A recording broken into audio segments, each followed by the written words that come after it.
Todo mundo aí tá bem?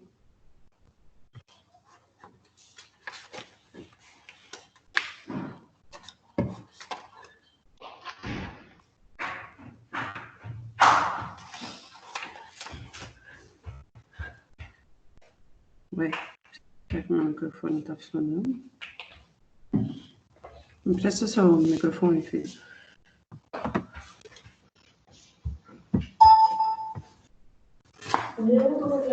Sim. Bom dia, Pro. Tá funcionando sim. Ah, tá. Eu falei, ué, já aconteceu vezes de eu ficar conversando aqui e responder e era o meu microfone que estava fechado. Não, tá de boa. Todo mundo bem aí? Tudo.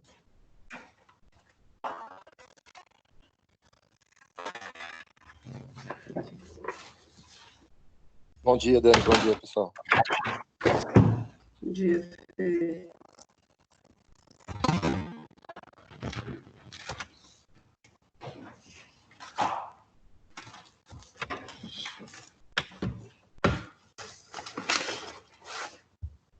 Nossa, cadê todo mundo?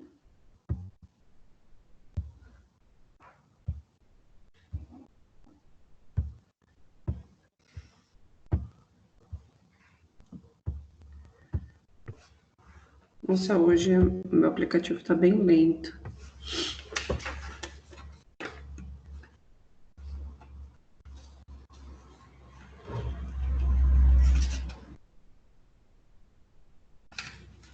Hoje vamos partir para o trauma torácico e o trauma abdominal, beleza? Ok.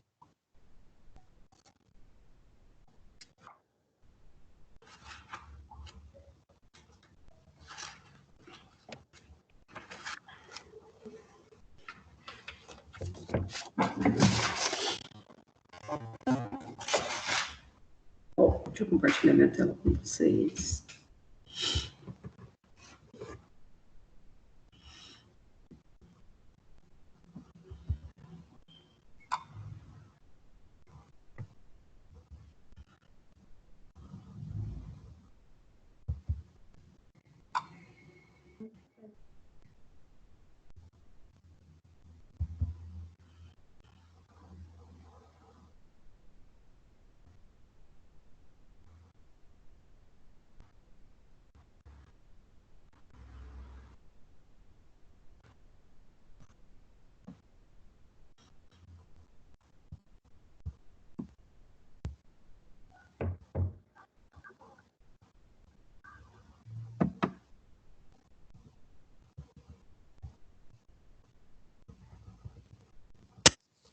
Bom dia, Pro. Bom dia. O Michel e o pessoal tá pedindo pra você aceitar eles. É que agora ninguém fica mais preso no lobby, né? Eu ninguém, a não ser que eles estejam no link errado de aula. Mas depois que eu entro, todo mundo entra automaticamente, Jami. Deixa eu mandar outro link aqui pra eles. Obrigada, Pro. Imagina.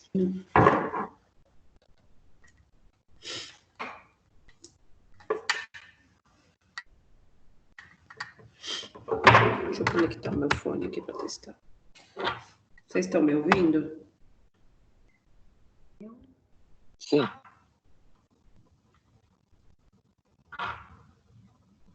Meu Jesus. Alguém fala só alguma coisa aí para eu testar o áudio aqui do fone? Oi, Dani. Alô, alô. Ah, tá ouvindo agora. Eu já percebi que eu desgasto muito a minha voz se eu não uso fone de ouvido. Jami, eles estão com o link certo?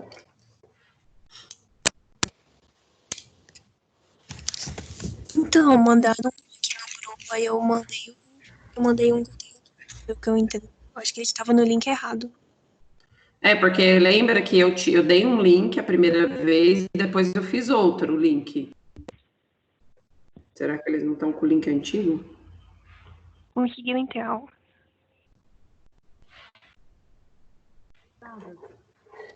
É que a professora está perguntando se tem alguém no link.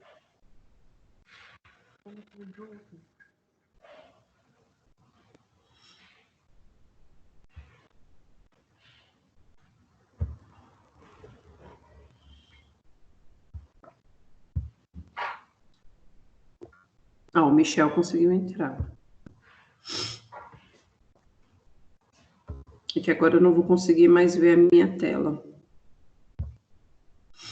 Porque eu vou compartilhar o slide com vocês agora.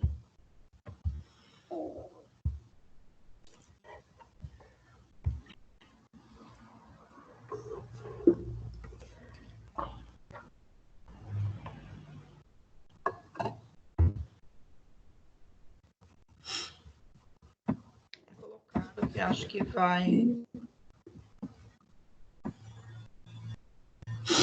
Estão conseguindo ver minha área de trabalho com os slides? Sim.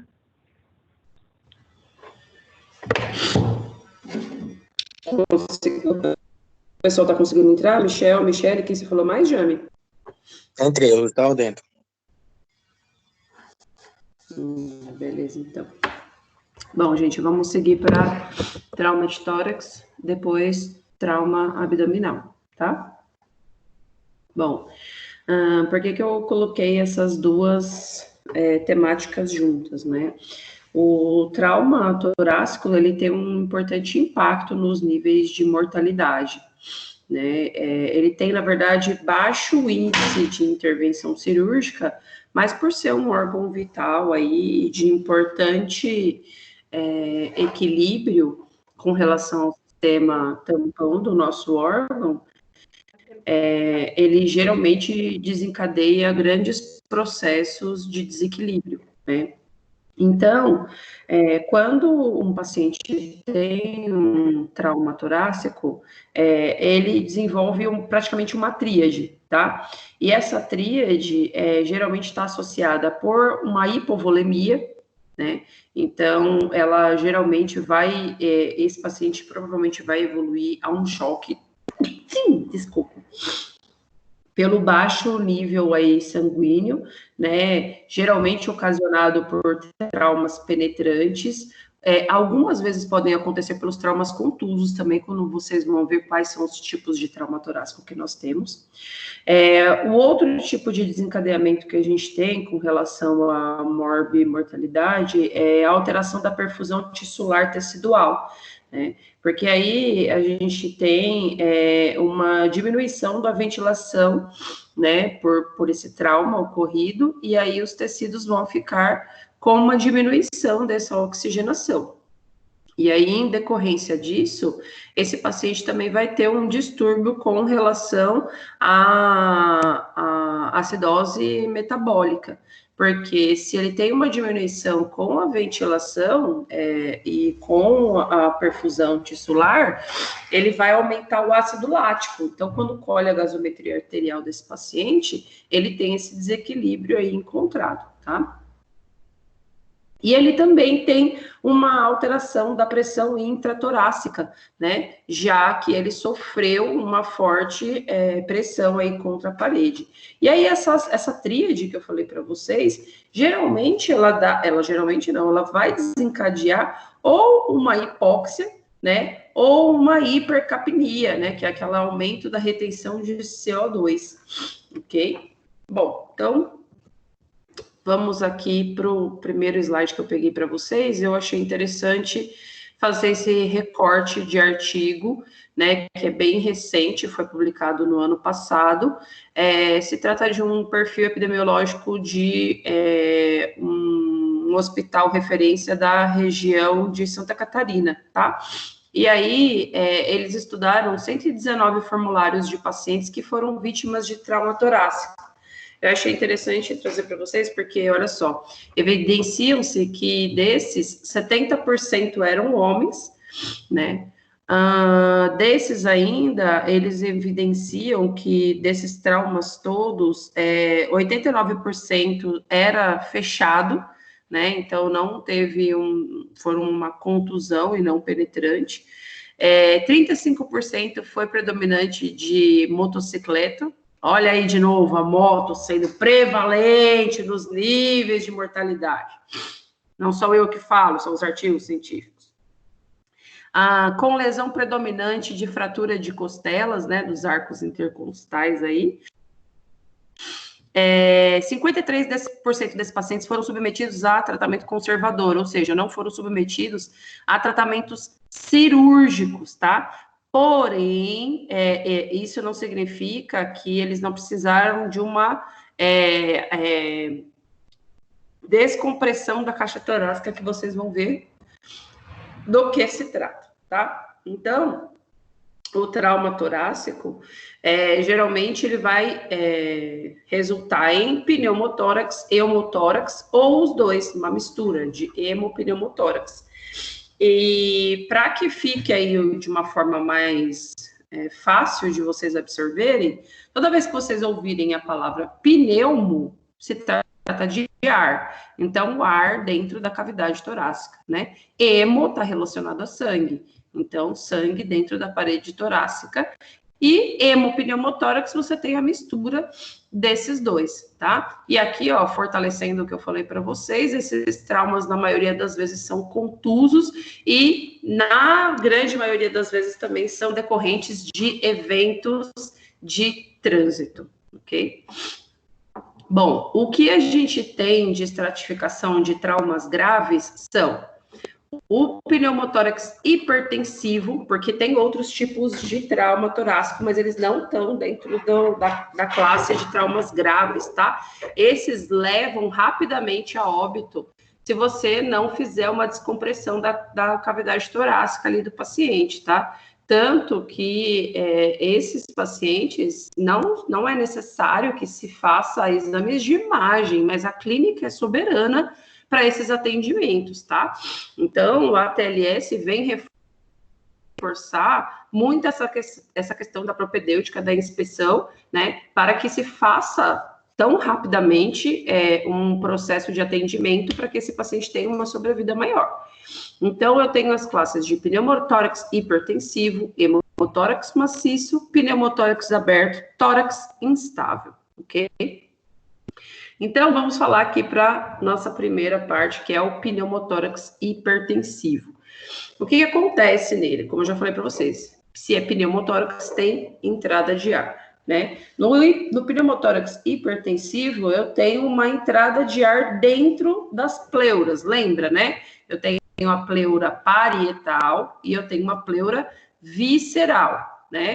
Lembra aqui, né? A pleura parietal, ela tá mais próxima dos arcos intercostais e a pleura visceral fica mais próxima aqui ao pulmão. E entre elas eu tenho um espaço morto, é um espaço que ele só fica preenchido pelo o líquido pleural, que dá em média de 150 ml, mais ou menos. E aí a entrada de ar entre essas cavidades que vai dimensionar esse pneumotórax, tá? Então, qual que é o grande problema com o pneumotórax?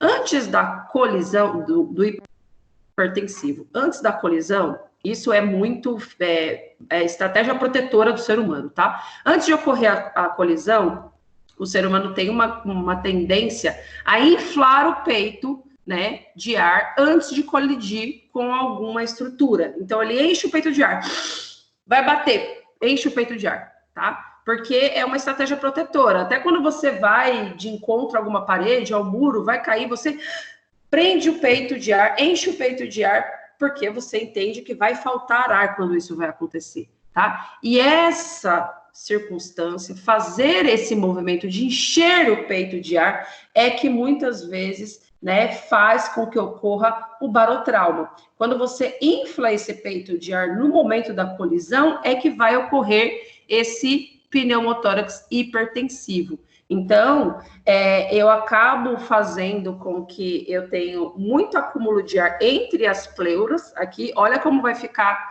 né, colapsado esse pulmão. E por que ele chama hipertensivo? Eu tenho uma pressão tão grande, né, dentro dessa cavidade pulmonar aqui, que eu faço um comprometimento, uma pressão das grandes estruturas aqui. Então, da área mediastinal, né, daqui onde fica o coração, né, eu faço um comprometimento aqui da veia cava, olha a veia cava passando aqui. E se eu tenho um comprometimento da veia cava, eu tenho um comprometimento também do retorno venoso. Se eu tenho um comprometimento do retorno venoso, eu tenho um menor débito cardíaco. Débito cardíaco, lá, lembrando, é a medida de desempenho do coração, tá? E aí, esse paciente vai ter toda uma dificuldade, né, com relação à tendência de incursões respiratórias. Ele vai ter uma grande insuficiência respiratória, porque toda essa área aqui vai estar comprometida e empurrada para o outro lado, né, que não está ocorrendo o pneumotórax hipertensivo, tá? Então, olha aqui como fica na radiografia, tá? Ele fica todo empurrado, a área mediastinal vai para o outro lado, né? E aí, o que tem que ser feito com esse paciente, né? Imediatamente, esse paciente precisa ser feita uma toracocentese. Então, desnecessário dizer que eu preciso, não, vamos lá levar ele para fazer um raio-x primeiro, que é para ter certeza. Não, cara, vai fazer a toracocentese. Por que eu vou ter certeza que esse paciente tem um pneumotórax hipertensivo? Na hora que eu for realizar uma percussão desse paciente, como é que vai estar esse lado aqui, ó, que sofreu, que o pulmão está colapsado? Vai estar hipertimpânico, ó. Vai estar hipersonoro, tá? Vai estar igual batendo numa caixa de isopor vazia, tá? Ele não tem consistência alguma, vai estar hipersonoro, né? Não tem murmúrios vesiculares presentes. E aí eu preciso não preciso ficar lá esperando um raio-x para ele. E é óbvio que ele vai ter desvio de traqueia também, tá? É importante, você vai observar isso no paciente. Então, eu preciso fazer uma descompressão imediata como tratamento principal, né, que é a toracocentese. E aí, uma nova diretriz da 10ª atualização do ATLS é que essa descompressão seja feita no 5º espaço intercostal, porque antes essa inserção do GELCO 14, é GELCO 14 mesmo, tá, gente? Toracocentese é a descompressão feita a partir de uma punção no hemitórax. Tá? E essa punção é feita de forma fácil e rápida, com a introdução, né, de uma agulha calibrosa, que é o GELCO 14, o 14ão que todo mundo tem medo. Antes era feita no 2º espaço, agora no 5º espaço, que é no mesmo espaço que depois vai ser feito a drenagem torácica, tá? Então, uma vez que você faz a inserção desse GELCO, eu tiro, né, esse ar de forma rápida. Alguém quer falar comigo? Não? É que tem um microfone aí que tá dando uma... Acho que agora parou. Acho que já colocaram no mudo. Bom. Depois que foi feita essa descompressão imediata com a toracocentese, que é a inserção dessa agulha aí do GELCO 14, aí vai partir para a drenagem torácica. Deixa eu só falar uma coisa para vocês. Existe também a possibilidade de fazer um pneumotórax hipertensivo, não só no trauma, mas também fazendo uma intubação, né? Na aula passada a gente estava falando sobre intubação, sobre ventilação mecânica, na intubação orotraqueal iatrogênica, né? Iatrogênico deriva da palavra iatrogenia, né, que é o erro. Então, esse paciente já tem aí uma lesão, né, de parênquima pulmonar, já tem uma lesão pulmonar, e ele é submetido à ventilação mecânica, ele vai sofrer um barotrauma, tá? E aí, quando você ventila ele faz pneumotórax hipertensivo, tá? Então, depois ele vai ser submetido à drenagem torácica como tratamento definitivo, e mais lá na frente, no final dos slides, a gente vai falar quais são os cuidados para esse dreno de tórax, tá? Bom, tudo bem até aqui? Tudo, Dani. Belezinha? Eu prometi que eu ia fazer uns exercícios de respiração, porque vocês podem ir acompanhando. No começo eu falo bem lentamente, daqui a pouco eu tô... Mas é porque é uma característica minha, eu não consigo... Se vocês me verem passar plantão, minha passagem de plantão é bem parecida com isso. Parece que eu vou convulsionar, porque eu tenho dificuldades em fazer processo de respiração e falar lentamente, porque eu quero ser bem objetiva e concisa nas minhas observações acadêmicas, e aí eu acabo fazendo isso, às vezes, de forma muito rápida, e aí eu peço desculpas, porque eu estou tentando fazer isso de forma mais lenta.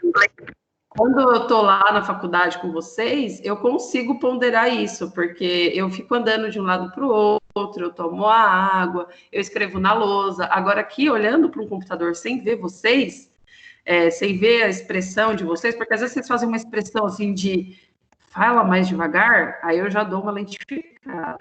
Bom, mas vocês podem falar, viu, gente? Professora, pelo amor de Deus, dá uma desacelerada aí, que hoje está precisando de um... Ia falar gardenal, mas eu não preciso disso. Eu preciso de um gardenal que eu durmo aqui na frente. Bom, no pneumotórax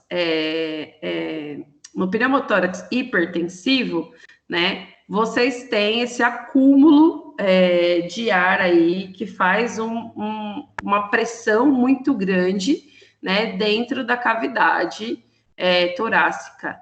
No hemotórax maciço, ele faz a mesma coisa, só que a diferença é que há a presença de sangue, tá? Existe o hemotórax simples, tá? Que você vai ter presença de sangue também em decorrência de trauma contuso ou de trauma penetrante. E aí, professora, como que eu vou diferenciar se esse hemotórax é maciço, então? A diferença é a presença de sangue, tá?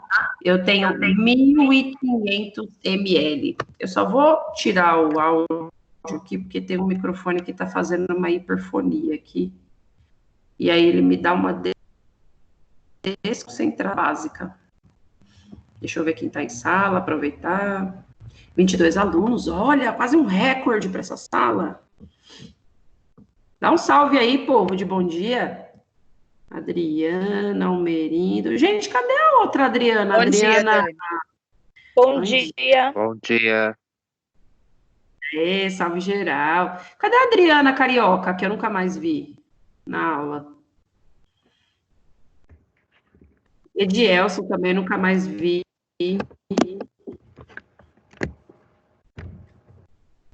Roberta também não veio nunca mais.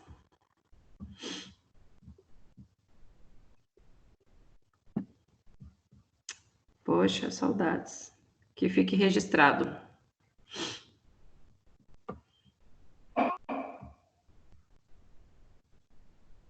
Bom, deixa eu voltar lá. Bom, como eu estava falando para vocês, eu vou considerar, então, que esse hemotórax, ele é maciço em decorrência da presença de sangue. Então, quando eu tenho 1.500 ml, né, de sangue, eu considero ele maciço. E aí, eu tenho um acometimento de grande incidência para esse paciente evoluir, né, a choque hipovolêmico, uma grande perda aí dentro da cavidade, e esse pulmão vai consolidar aqui, né, ele vai colapsar. E aí, como que eu sei, né, a diferença entre o hemotórax e o pneumotórax? A grande diferença vai ser na percussão. Quando eu faço a percussão desse paciente no hemotórax, o som é maciço. Sabe quando vocês vão comprar melancia na feira? É um som maciço com relação à percussão, tá? Também não tem murmúrios vesiculares, mas diferente do pneumotórax, né, que é hipersonoro, hipertimpânico, aqui o som é maciço, tá? E aí, quando você faz essa percussão, você verifica aí que esse paciente tem 1/3 aí, né, desse hemotórax comprometido, né, um grande espaço comprometido, e aí a gente já entende que é um hemotórax maciço.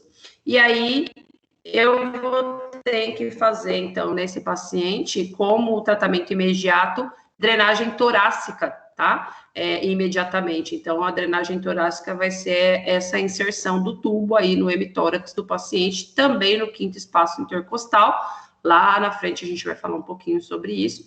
E como tratamento de emergência, ele também pode ser submetido à toracotomia, que já é um procedimento cirúrgico, né? A gente falou um pouquinho de toracotomia lá nas aulas de saúde do adulto, que é um procedimento de abertura do tórax. Mas, para controle do sangramento, se faz a toracotomia. Para drenar esse sangue, eu posso fazer a inserção desse tubo aí para que esse paciente permita o retorno do pulmão colapsado, né? Porque ficou todo comprometido com a pressão que ficou interna e externa sendo igualadas ali com a presença de sangue naquele espaço.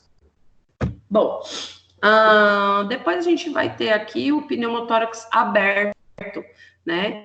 E aí, como que acontece isso? Eu tenho lembra que a gente falou nas histórias do trauma, o trauma contuso, né? E o trauma aberto. E esse trauma aberto pode ser em decorrência de FAF, né? Ferimento de arma de fogo, ferimento de arma branca, né? Ou também pode ser em decorrência de acidentes de motocicleta, porque esses pacientes têm um escalpelamento, né? Da pele.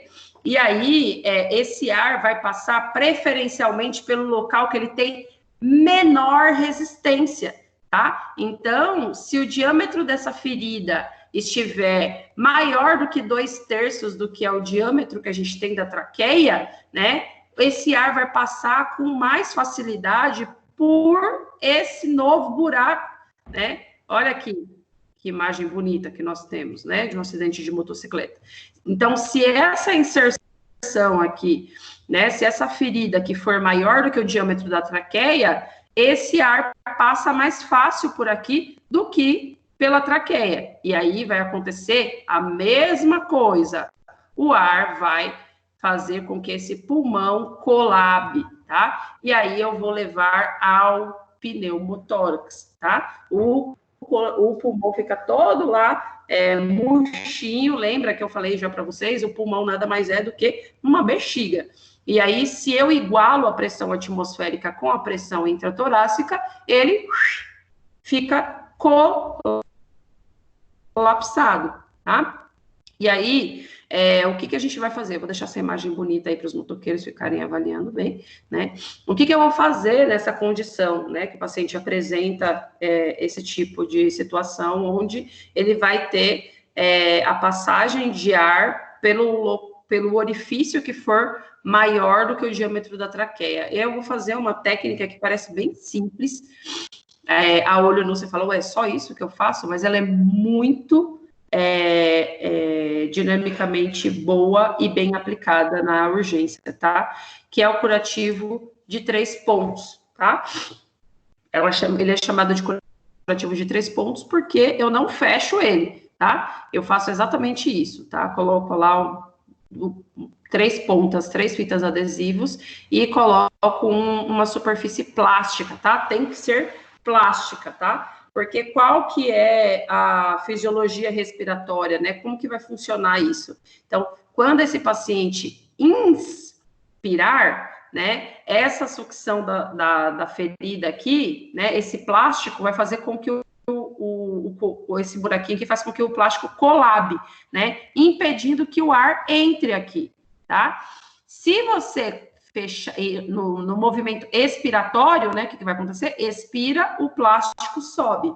Se você ocluir os 4 cantos, né? Esse paciente vai acumular ar nesse espaço pleural e vai evoluir para um pneumotórax hipertensivo, tá? E aí você tem uma piora, um agravamento desse quadro. Por isso que não pode fechar, tem que deixar assim, curativo de 3 pontos, e aí depois, isso é como medida imediata, tá? Após acontecer o pneumotórax aberto.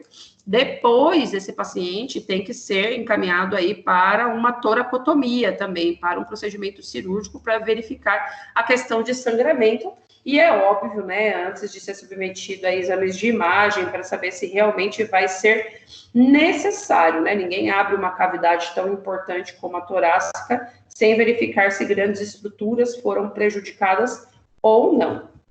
Tudo bem, povo meu, até aqui? Tudo bem. Dani, o curativo de 3 pontas na verdade, quando tem um pneumotórax, mas isso você tem que diagnosticar antes, né? Por exemplo, teve um FAB, só que não atingiu a pleura, não chegou a penetrar, não tem... Um sinal seria a percussão só? Ou uma Então, é a percussão e a ausculta.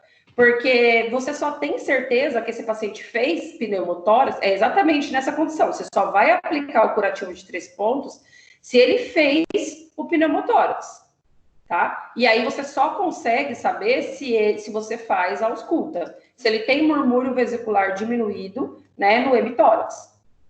Porque senão é tratamento conservador para a correção do extravasamento sanguíneo aqui, né, oclusivo, né, na forma normal que a gente já conhece, e oclusivo e compressivo, e aí eu vou fazer também o processo de percussão, porque senão de nada vai adiantar, não tem necessidade, ele vai perder sangue, porque não vai ser compressivo nem oclusivo. eu já passei dilema, porque eu fiquei agora. Uma sangria desatada, e aí falei, putz, 3 pontas não vai parar esse sangramento, ao mesmo tempo se eu ocluir, não vai respirar. Exatamente. É exatamente essa questão, é o diferencial, Fê, porque assim, se você oclui totalmente ele, e você, antes de saber se ele é pneumotórax, ele vai virar hipertensivo. Porque você não tem como fazer uma troca da pressão que está lá dentro. Tá? Então, você precisa... na verdade, essa saída de ar aqui, quando ela é bem trabalhada com o curativo 3 pontos, é uma facilidade que você tem para que saia esse ar. Tá? É como se já fosse a toracocentese dele. Agora, se você oclui totalmente, como eu falei, sem ter certeza, se você já fez o exame físico, verificou que os murmúrios vesiculares dele estão presentes, né, fez a percussão, tudo, e tá tudo ok, aí você oclui só nessa questão de não prejudicar para um choque hipovolêmico, para a questão do sangramento ativo. Mas você precisa fazer o exame físico mandatoriamente.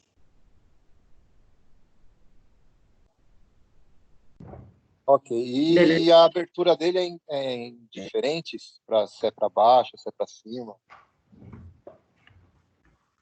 Não, é indiferente. Não tem. Não, é indiferente. Na verdade, não tem uma posição anatômica a estrutura 3 pontos, né? Normalmente, a gente coloca ele para baixo para que esse sangue evolua para baixo. Ele irrigue para baixo, porque se você fizer o contrário, imagina se você faz essa posição contrário e esse paciente está com esse decúbito lateralizado aqui. Esse sangue vai fazer um saquinho aqui, daqui a pouco você vai ter que trocar pela pressão do sangue que vai cair. Então, tudo depende da posição desse paciente também. Então, se ele está com esse decúbito lateralizado aqui, fecha ele em cima, porque esse sangramento não vai pesar na pressão do curativo aqui, você não vai precisar trocar ele toda hora. É tudo uma questão de posição do paciente com relação ao sangramento, porque sangrar vai, mas aí é custo-benefício. Ou esse paciente vai respirar, e aí você vai lembrar do ABC, né? Primeiro ele precisa respirar, porque se ele não respirar, ele vai morrer. Sim. Beleza. Bom, e no tórax instável, o que eu tenho com o tórax instável? O que acontece com esse paciente? Novamente, temos a cena de motociclistas na cena. Bom, vou pular primeiro para esse slide aqui, depois eu volto para o outro, tá? Imagine a cena do motociclista indo encontro a um muro ou de encontro a sei lá, um poste, né?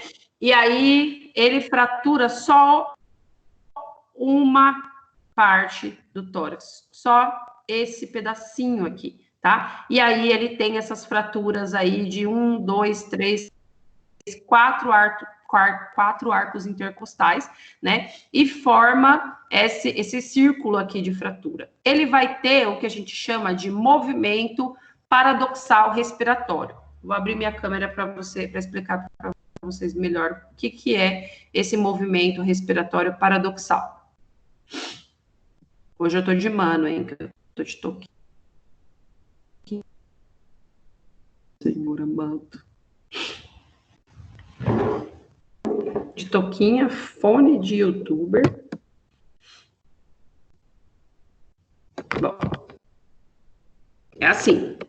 Quando nós fazemos o movimento respiratório, de incursão respiratória, qual que é a grande sacada do nosso movimento torácico? Quando a gente inspira, o tórax se enche, né, se eleva. Quando a gente expira, o tórax desinfla, diminui, ok? Fisiologia mecânica respiratória normal. No tórax instável, quando você tem aquele abaulamento aí pela fratura, daquela localização em si, da fratura dos arcos intercostais, o movimento é paradoxal, né? Tudo que é paradoxo é inverso, é contrário, tá? Então, na hora que esse paciente for inspirar e o tórax for expandir, aquele pedacinho que está fraturado vai em movimentação propositalmente contrária. Então, na hora que imagina que esse é o pedaço fraturado. Na hora que ele inspira, que o tórax enche, aquela parte que era para inflar, ela volta, tá? Então, ele inspira, aquela parte vem para dentro. Só aquela parte. E na hora que ele expira, que o tórax desinfla, aquela parte vai para fora. Então, o movimento é paradoxal. Ele vai contrário aos movimentos de incursão respiratória. Vocês conseguiram entender? Sim. Marli, você quer falar alguma coisa? Ô, Pro, desculpa, é que eu estou na dúvida se eu estou ou não logada. Eu estou mexendo muito aqui, estou atrapalhando a aula. Agora eu já sei que Sim, você está logada.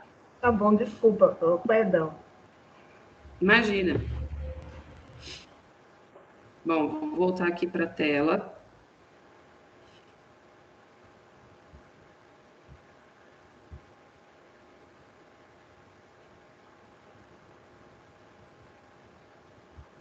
Bom, olha lá, o movimento paradoxal, tá? Então, essa figura exprime exatamente isso que eu estava mostrando para vocês, tá? E a dificuldade que eu tenho também é de comprometimento da área cardíaca aqui também, tá? Então, ó, no momento de inspiração, né, que esse tórax deveria expandir da caixa torácica, essa parte aqui que foi fraturada, ó, ela vem para dentro. E no movimento de expiração, que todo esse tórax deveria vir com pressão negativa para dentro, só esse pedacinho que sofreu para a fratura vai para fora. Eu até acho interessante, se vocês puderem ver, dá uma pesquisada no YouTube, esse movimento assim, dá uma agonia horrível. E esse paciente tem dores alucinantes, tá? Então, quando você faz a inspeção, fica muito óbvio de verificar que esse paciente tem fraturas dos arcos intercostais, mesmo porque você vai perceber movimentos de crepitação, tá? Esse paciente vai sentir uma imensa dor, como eu já falei, então ele vai ter que ser submetido a uma analgesia mais forte aí, né, do que a comum, então opioides e analgésicos sedativos também, tá? E ele vai evoluir geralmente para uma insuficiência respiratória grave, tá? Justamente por essa questão da instabilidade torácica e também por essa evolução à dor, ok? E aí o movimento é difícil de ver. Se alguém já viu um tórax instável, é horrível de ver. Podemos seguir? Alguma dúvida com o tórax instável?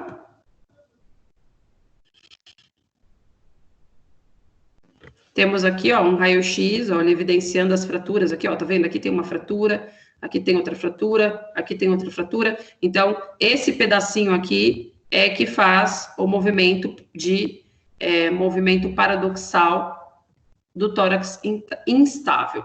E aí, até agora, a gente falou de tudo que era agravo, tá? Que pode evoluir rapidamente ao óbito. É tudo aquilo que eu não preciso ficar, né, comendo bola, né, esperando, aguardando aí para fazer um raio-x para evidenciar que esse paciente tem um agravo, né? Só com um bom exame físico, uma boa avaliada com esse paciente, eu já consigo diagnosticar o que ele tem e consigo dar uma terapêutica adequada.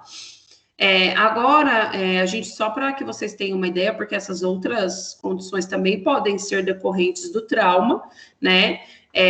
Elas não levam à mortalidade, porém, elas dão uma importante dificuldade respiratória, ou seja, um menor drive respiratório para esse paciente, e ele também pode evoluir aí a longo prazo para uma hipoxemia ou para uma acidose respiratória, tá ok?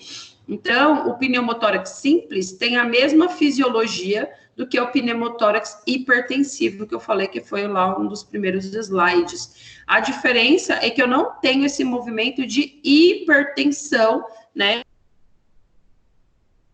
aqui sendo relacionado nas grandes cavidades. Aqui eu não vou jogar todo a pressão aqui intratorácica contra a outra parede do hemitórax, tá?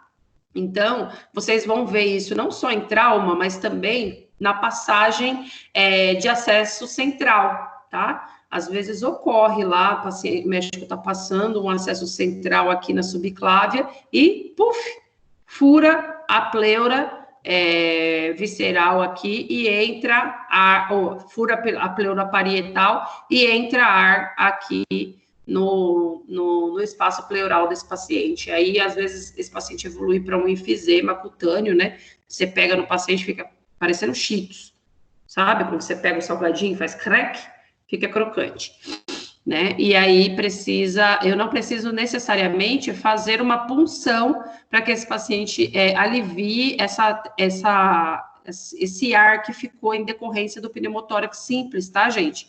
Eu preciso fazer uma toracocentese em pacientes graves.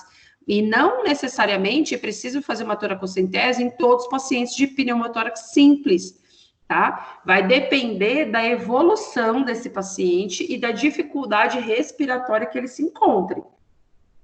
Tudo depende da resposta desse paciente e desse colapso pulmonar. Muitas vezes ele não tem um comprometimento grande das estruturas, né? Então ele tem só de um lobo, né? E aí ele evolui bem, vai saturando bem e vai evoluindo de uma forma boa, com boa resposta aí à medicação e à terapêutica, tá? Então aqui num raio-x vocês conseguem verificar que esse pneumotórax aqui, ó, com uma evolução de um colapso pulmonar, e aqui já tem a ausência do parênquima dele, tá? E aí agora a gente vai falar um pouquinho sobre essa drenagem de tórax, como é que vai ser, porque quem cuida do dreno de tórax é a enfermagem, né? O médico é que passa esse dreno de tórax, mas é a gente que fica ali tomando os cuidados clássicos, e o enfermeiro tem uma vital importância com relação à evolução desse paciente, porque esse tubo aí inserido no hemitórax do paciente faz uma grande via para processos infecciosos, ok? Já que olha o tamanho do menino aqui, né? Inserido na cavidade torácica do paciente, né? Então precisa ter um grande cuidado.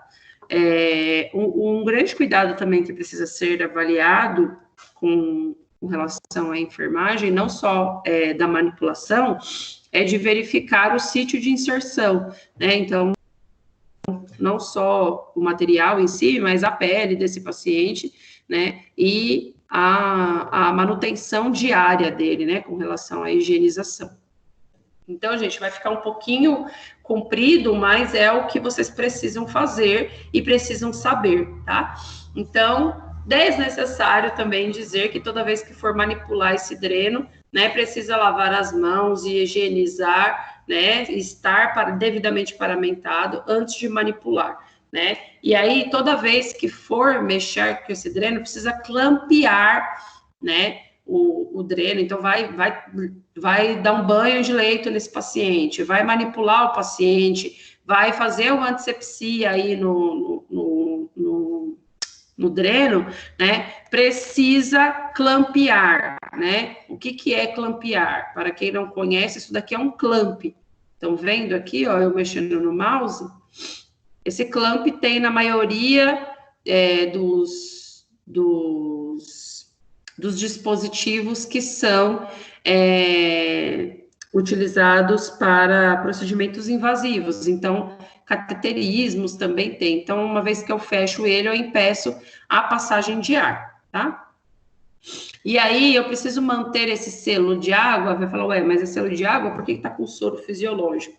Né? É muito do protocolo institucional. A maioria deles usam solução fisiológica, tá? Até mesmo porque diminui a quantidade de micro-organismos, né, em 24 horas, ok? Esse selo de água aí, ele tem que ficar nessa composição aqui de 13 a 500 ml, né, e ser trocado de 12 a 24 horas. E esse dreno tem que ser posicionado no piso, ok? Nada de ficar lá, tem gente que gosta de deixar ele suspenso na grade da cama, né? E aí, toda vez que essa grade é movimentada, esse dreno fica lá brincando, o frasco fica se movimentando junto com o dreno, né? É uma beleza.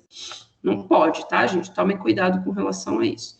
E tomem cuidado também de identificar, toda vez que trocou o selo d'água, que é essa água que vocês estão vendo aqui, precisa identificar a data e o horário, né, e a quantidade que foi colocada ali, porque tudo que for a mais que tem ali é débito, tá?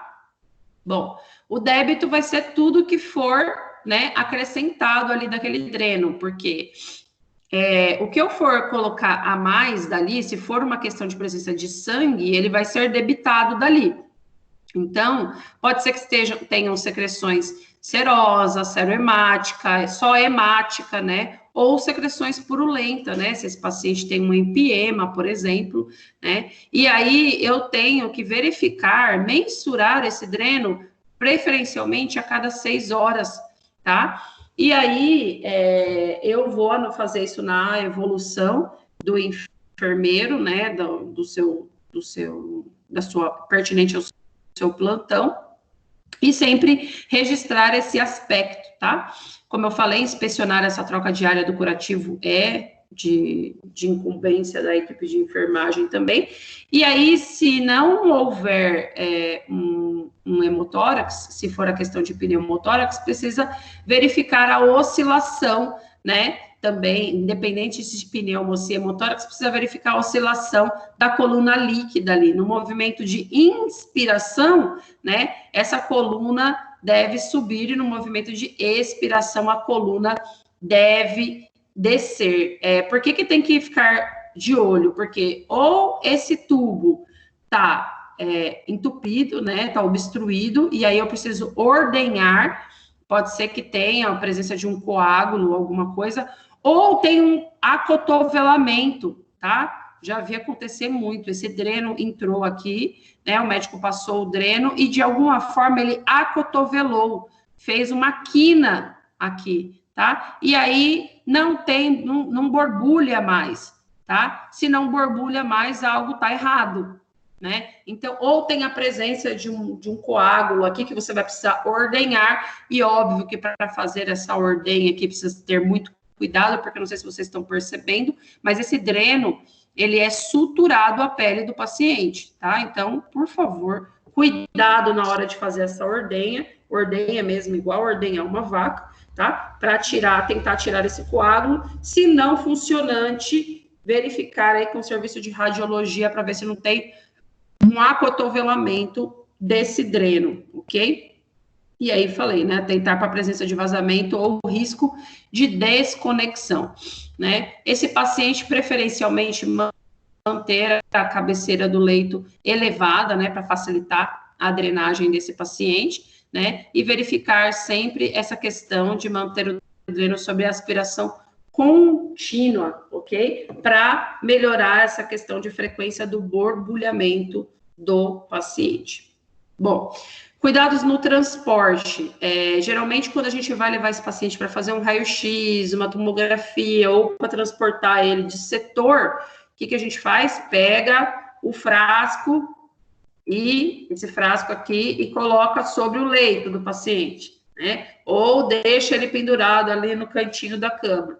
E aí também precisa tomar cuidado para não esquecer de clampear, porque senão volta tudo pelo sistema aqui. E aí eu corro o risco de entrar líquido, de entrar ar, de entrar sujidade, né? Enfim, não posso esquecer de fazer isso, tá? E também, quando esse paciente for retirar o dreno, quais são os cuidados, né?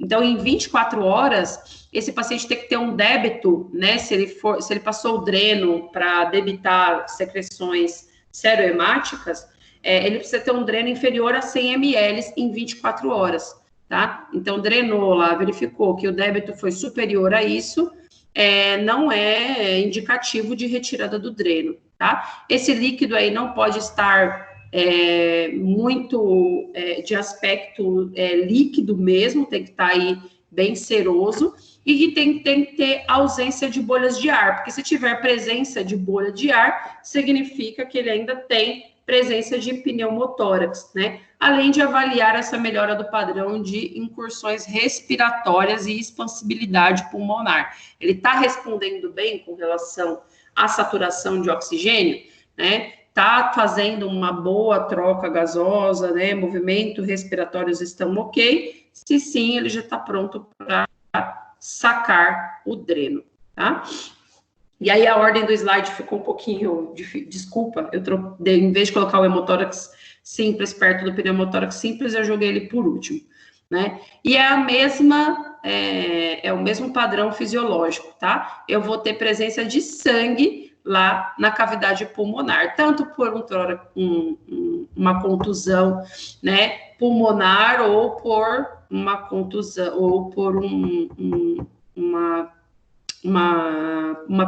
trauma penetrante, né? A diferença é a questão que eu não tenho lá 1.500 ml, eu não tenho 1/3 de comprometimento do hemitórax desse paciente, tá? E aí, o que eu vou ter de dificuldade desse paciente, além dessa questão de compressão pulmonar, como eu já falei, tudo que envolve sangue, eu posso diminuir, né, a questão da volemia desse paciente, tá? E aí, o que eu vou fazer por ele? Drenagem torácica, né? Fazer a inserção do dreno lá no 5º espaço da cavidade torácica para tirar esse sangue que está comprometido. Tudo bem com relação aos tórax da vida? Tudo, né?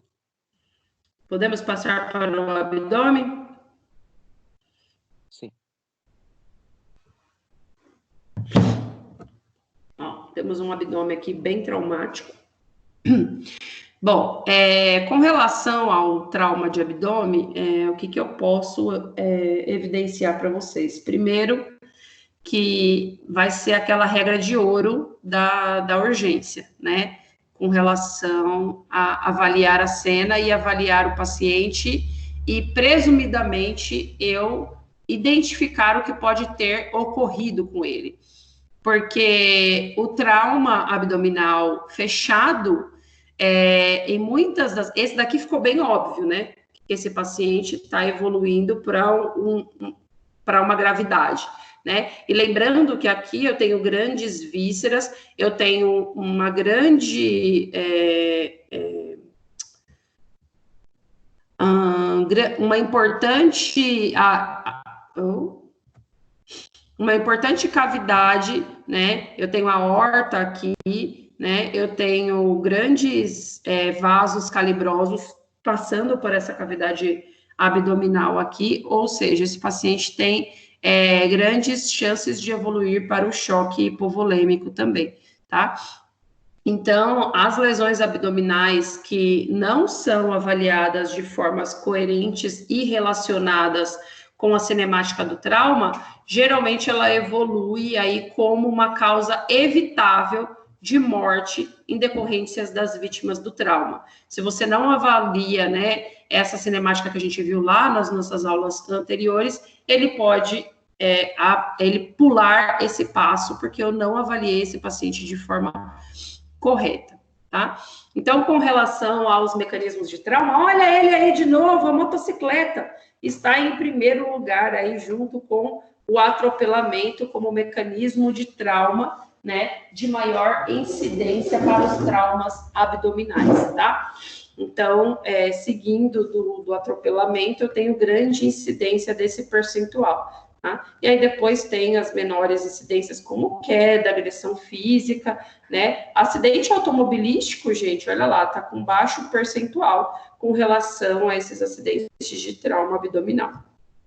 E aí, com relação aos órgãos mais atingidos, né? Eu tenho o baço como primeira proporção, em seguida, o baço fica como primeira proporção, justamente por conta daquelas costelas flutuantes, ali, né, próxima à região. Depois eu tenho o fígado, até por conta de ser o maior órgão da cavidade abdominal, né, e aí na sequência eu vou ter os rins, depois eu tenho outras estruturas, né, e aí seguindo sucessivamente. Bom, alguns sinais de alerta são extremamente importantes para que eu faça uma avaliação mais específica para esse paciente, para que eu alerte para que ele evolua rapidamente ao choque, né? Principalmente com relação à alteração de nível de consciência e alteração de sensibilidade, né? Então, eu preciso verificar se esse paciente teve algum trauma decorrente de alteração de estrutura das costelas, ali dos arcos das costelas flutuantes, como eu falei para vocês, e da coluna lombar. Tudo isso vai ser muito importante com relação à perfuração das vísceras, tá?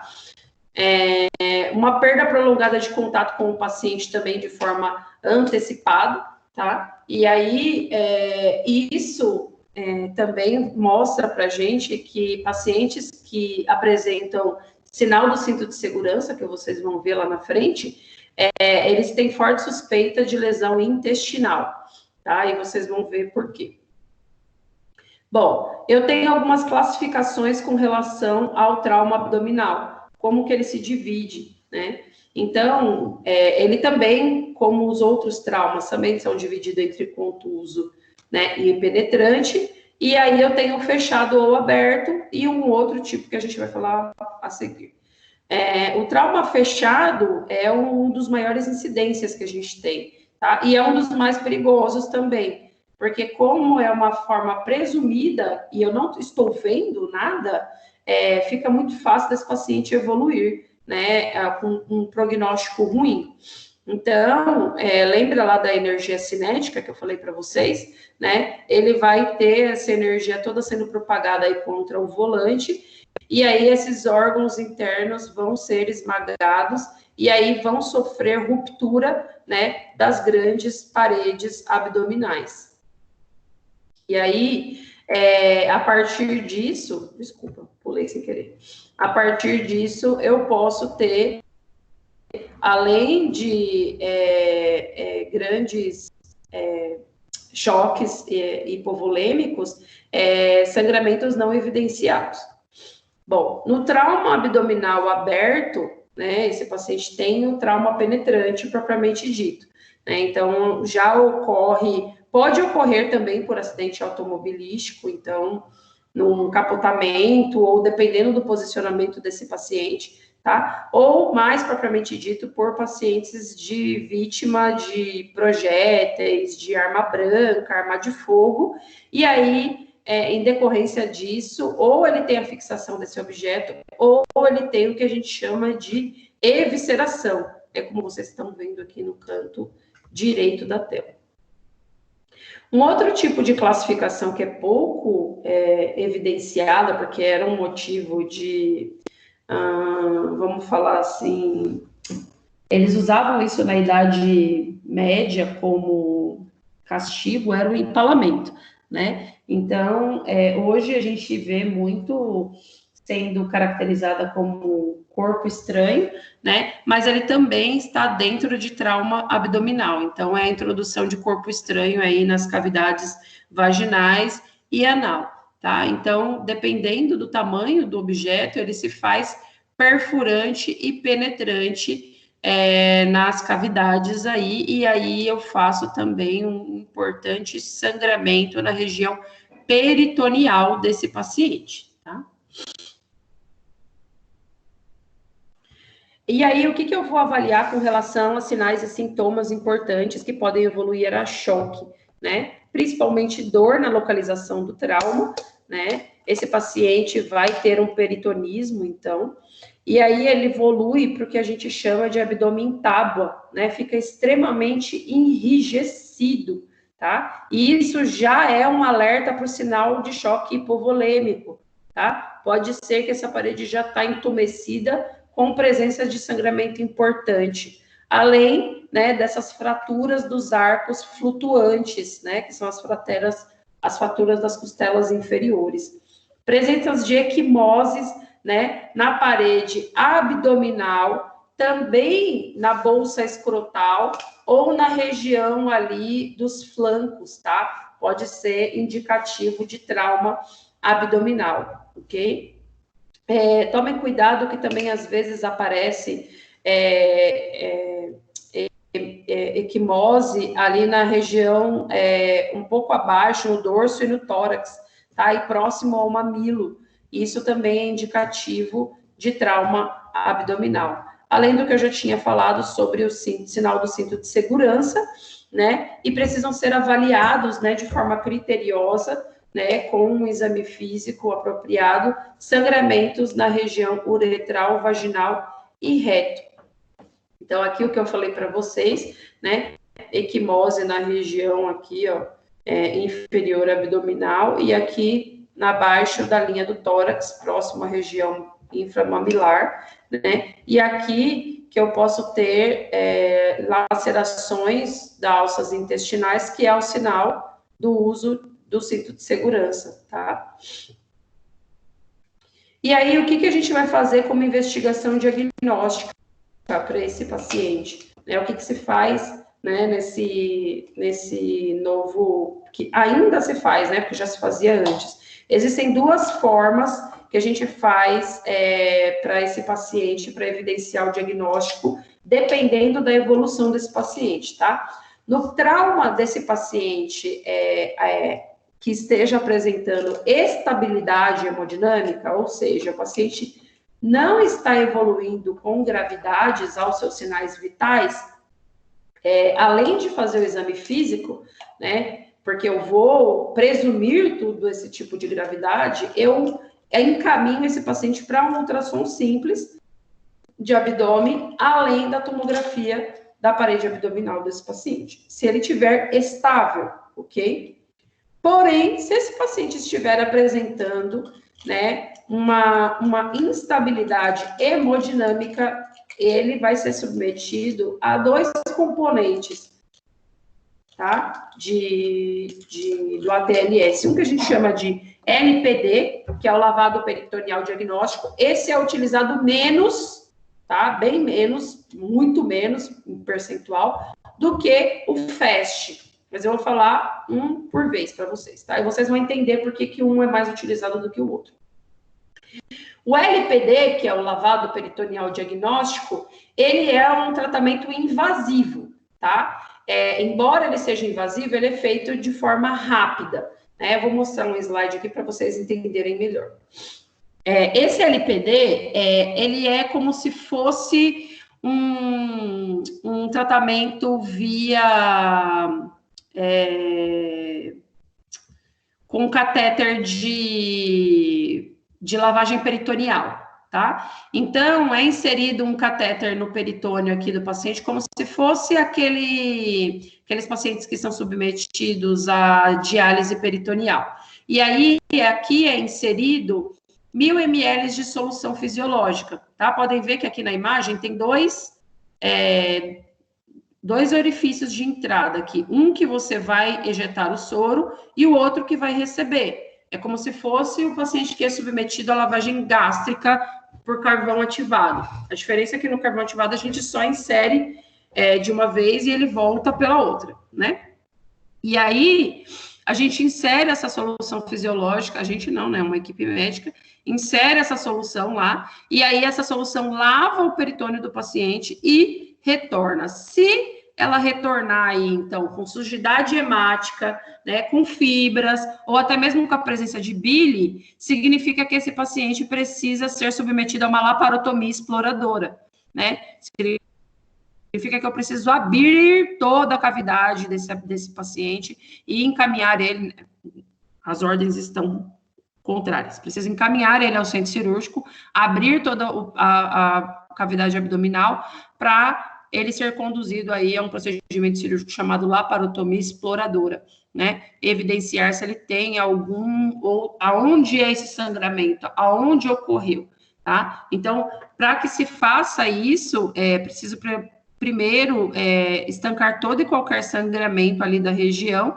para que eu evidencie esse sangramento. Então, embora seja, entre aspas, feito de forma rápida, ele demora um pouco, porque eu preciso introduzir o catéter lá na parede peritoneal desse paciente, tá? Aqui, desculpa, não que eu fui digitar, faltou um 0 aqui. Oi. Esse procedimento é com catéter de Tenkoff, como se fosse uma peritoneal, ou é como se fosse uma paracentese? Eu nunca vi fazer. Não, é como se fosse o Tenkoff. É como se fosse o paciente que faz diálise peritoneal mesmo. Tanto que a manobra é bem parecida, olha.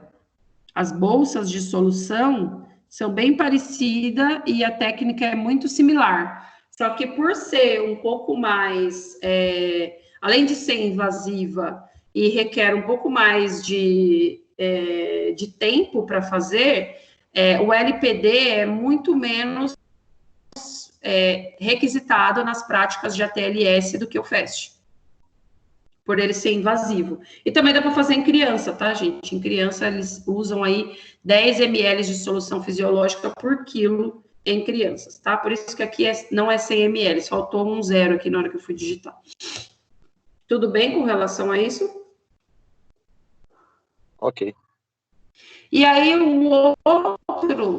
a outra via de investigação diagnóstica é a realização do FAST, tá? Lembrando que esses dois metodologias de investigação diagnóstica são para pacientes instáveis, tá?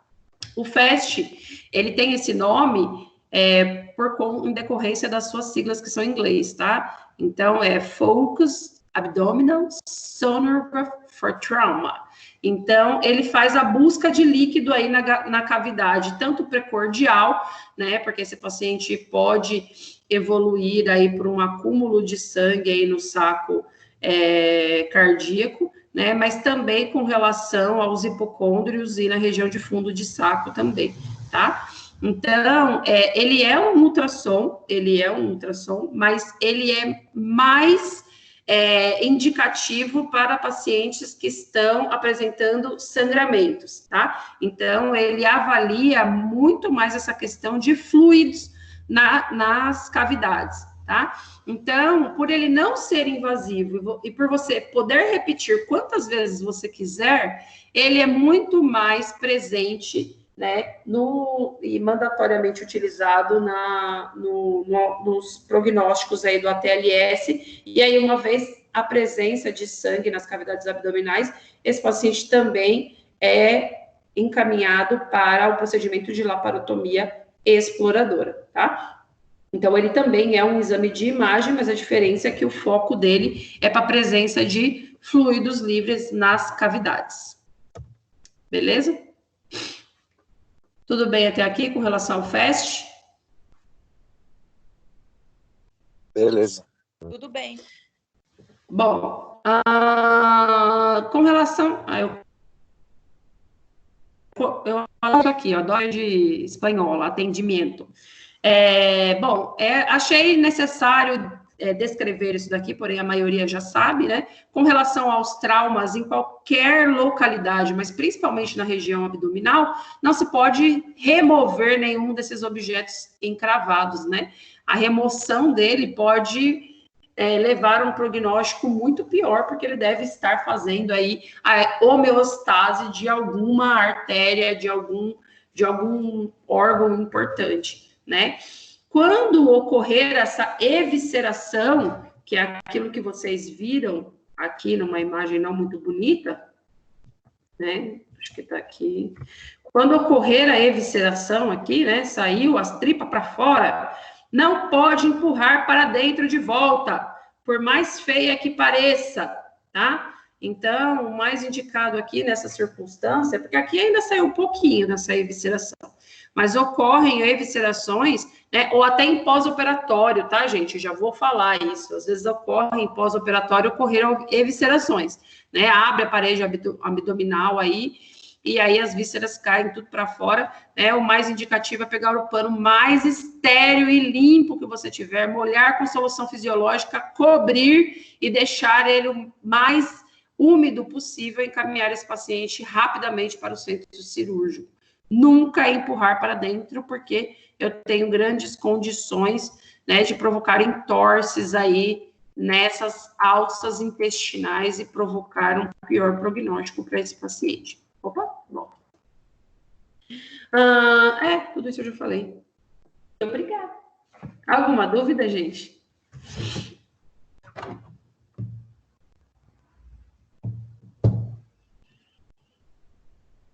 Que silêncio. Povo? Vocês estão acordados?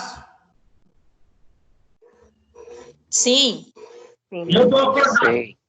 Tomando café e assistindo. Olha, o Hugo tá acordado. Que beleza. Edielson logou, fico feliz. Que Edielson, o que tá acontecendo com você? Edielson nunca mais veio para as aulas. Oi, prof. Bom, gente, vocês não têm nenhuma dúvida? Tá tudo tranquilo? Não, Expert em trauma? não, nível easy ainda.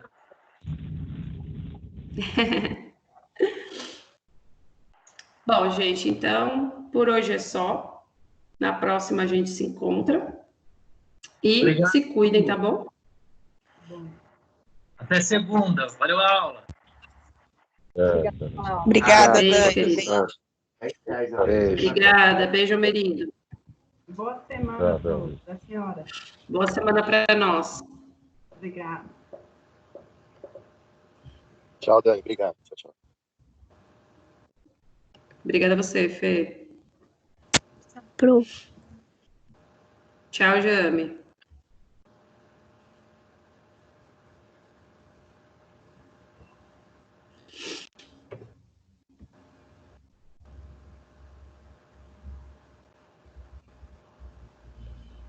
Tchau, Dani. Tchau. Quem está falando comigo agora, Isanice? Adriana. Fica com Deus. É que às vezes demora para aparecer na tela quem é. Aí eu me confundo. A minha internet está ruim desde ontem. Foi difícil de assistir hoje. Ah, é? Ficou travando? Ficou Meu travando, computador tá aí eu mudava hoje.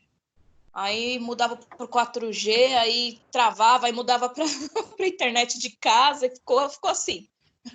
Eita. Tá lindo. O importante é participar. Depois você pode assistir também, se você tiver dúvida, porque eu sempre converto. Ô Dani, Oi. acho que é Patrícia, né, que é da aula de seminário integrador, que ela que está na aula que coloca no grupo. É representante? Eu acho que ela mesmo. esqueceu de me pôr no grupo. E aí eu não tenho contato com ela porque ela não é da minha turma. Manda um oi para mim que eu te mando o contato dela. Tá bom? Aí fala para ela te colocar no grupo de seminário integrador. Tá bom, Dani. Tá bom? Tá bom, obrigada. Imagina. Tchau. Beijo. Beijo.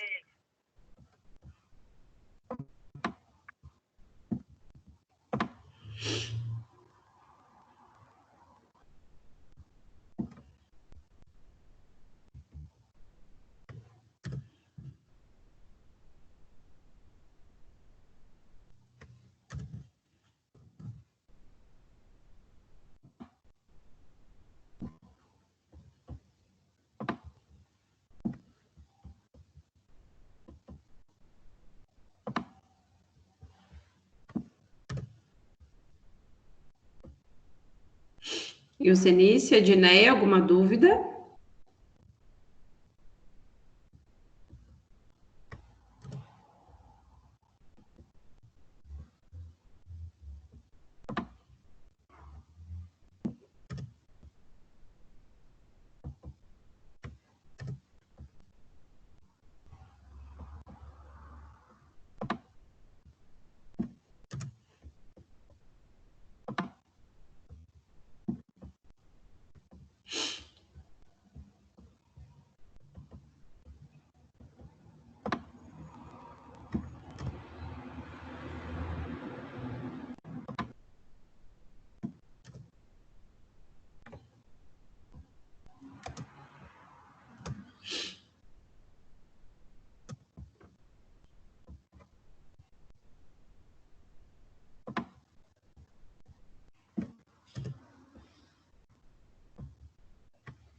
Meninas, vou deslogar vocês, tá? Bom dia.